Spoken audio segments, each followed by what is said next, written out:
Today's video is going to be a little bit different.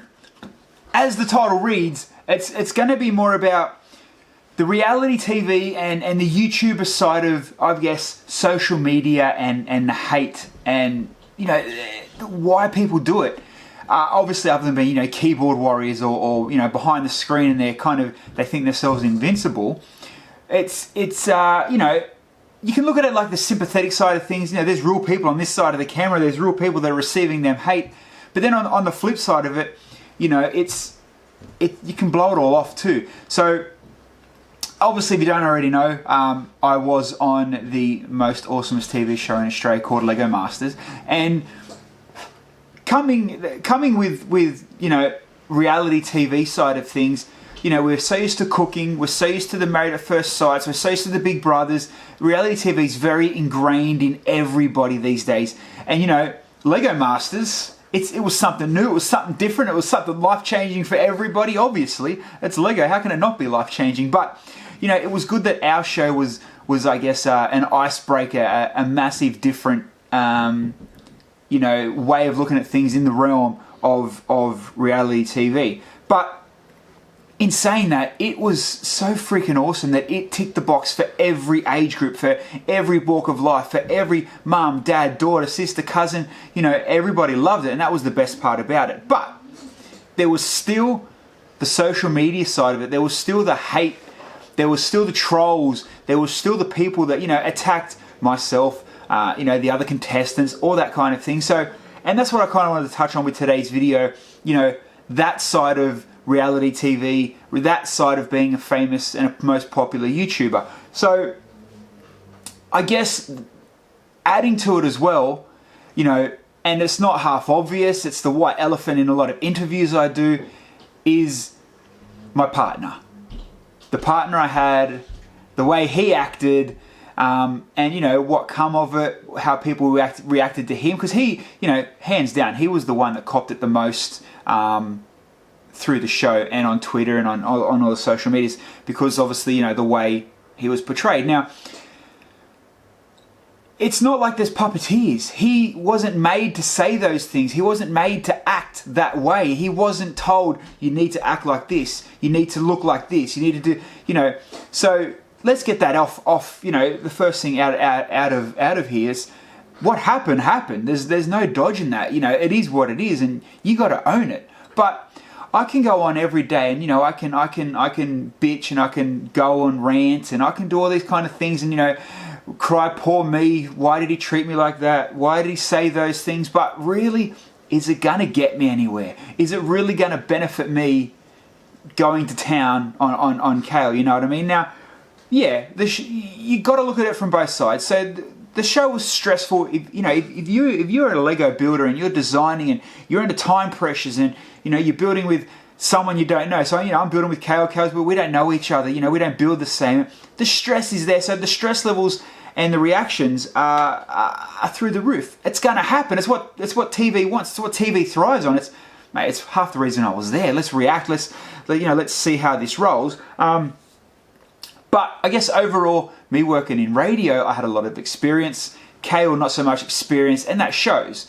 He kind of not crumbled, but some points got the better of him. And you've got to let that roll. You've just got to roll with the punches. It's going to happen. Don't hold it against no one. You know what I mean? But lay with the facts. What you see is what you got. It doesn't matter whichever way people bend any reality TV show. You are who you are. You were who you were.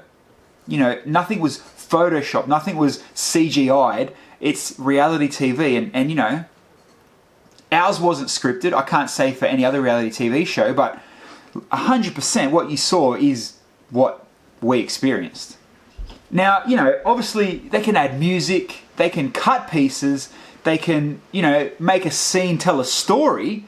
Sure, that's what a good producer does. That's what a really good team of editors do. But you're hearing it from me, not hearing it from a friend. Who else to better to tell you guys how it was than someone that was in the beast? You know what I mean? Kale was Kale. Henry was Henry. I was me. How you saw all of us is generally how we were. Yeah, they're gonna, I lost my cool a few times. Maybe they didn't say that. Maybe I swore too much. Maybe, G, it was G. G's a bloody legend. And that's how G was. That's just, that's how it rolled. And credit to the show. They did not hide. They didn't fluff. It was just amazing. And would I do it again? Tomorrow. 100%. I guess going back to the actual show, where Kale's stress levels and where Kale thought he was good, obviously thought I was bad. So, you see me throwing ideas. So, it's not like I wasn't trying to squeeze in there. Anyway. Enough about that. We can go on all day, but as I said, it's not going to get me nowhere. Just one thing I do want to, I guess, squeeze in. It's just funny how things changed after you see what you look like once it's been aired. You know what I mean? Like, I knew how I was going to be portrayed. I knew how he was going to be portrayed. I knew how everybody knew how it was going to happen. Some people were more blind than others. And that's just what it is. Now, wash that aside. We will get to the trolls and the guys in a sec. 3 months down the track, this has been the ride of my life. I've been to New Zealand. I've been to Japan. I'm traveling around Australia. This weekend, in this moment, I'm sitting in Henry's Lego room in Sydney because we're going to Canberra for the weekend for Brick Expo. So, mate, this whole experience has been absolutely amazing and I want to do it again. I want to keep it rolling. I don't want to stop here. This has been the best time ever. I got paid to go on holidays to play with Lego with some of the best people in Australia and I've made best mates with all of them. You know what I mean? It's just nothing but positive has come from this and that's what I want to dig at. Take everything at the end of the day, and even I've got social media trolls, I've got idiots, I've got people that message me, this and this, but it all comes back to you and how you take it as a person. Now, I can go and thrive on, Billsy, go drop dead, Billsy, you do this, Billsy is like this, mate, whatever.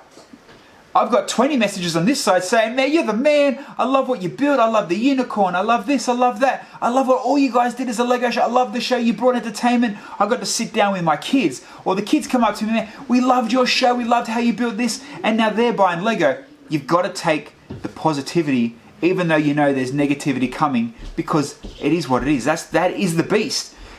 You want both sides though. If you're not getting complaints, if you're not getting trolls, are you really doing it right? Look at it from that angle.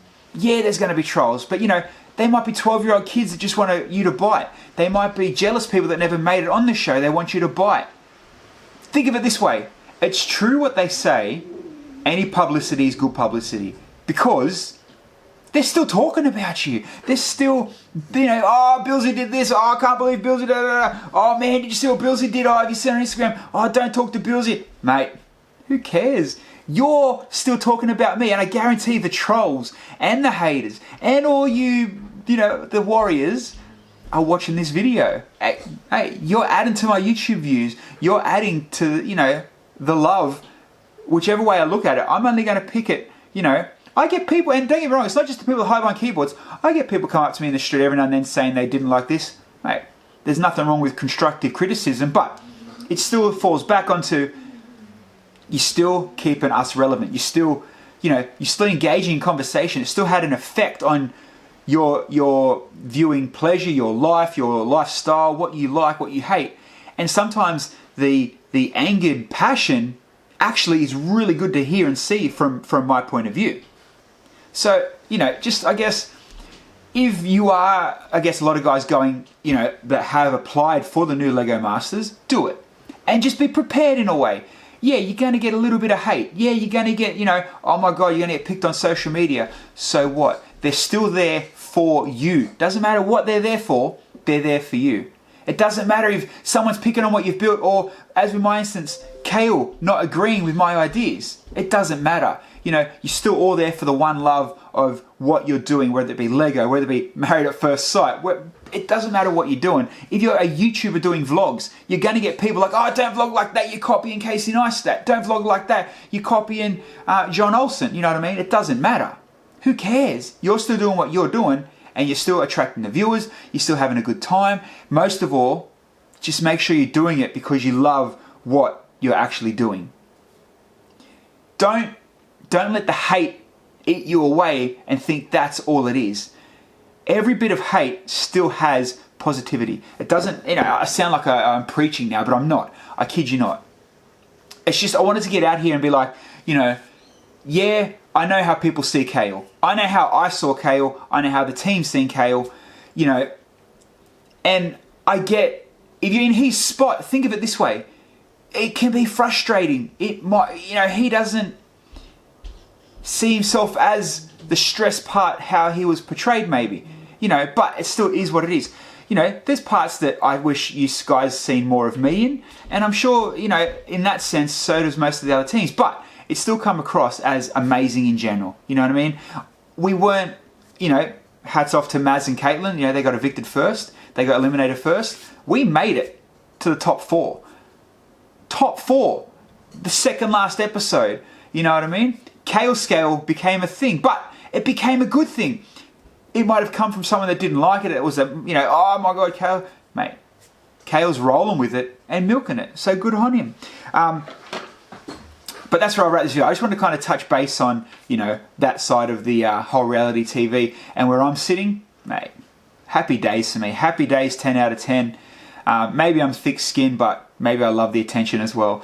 If you're in Canberra at Woden, I can't remember the exact place where it's called. I'll put it in the description. Come and see us. Me and Henry will be in Canberra displaying. We're going to have the stream. We're going to have cameras rolling. I'll have minifigs. I might have a couple of minifigs left you guys can buy off me still if you want as well. Buy it. If you're hating and you're not a fan of me, buy one of my minifigs. Burn it for all I care. You know what I mean? But as with everybody else, the Wild West is finished. You'll see it in next week's video or tomorrow's stream. I've got to go and help Henry pack now. And yeah, hopefully this change of a video, it's just something different, throw it in there. Hey, some of you might have only watched for 2 minutes. Anyway, see you later.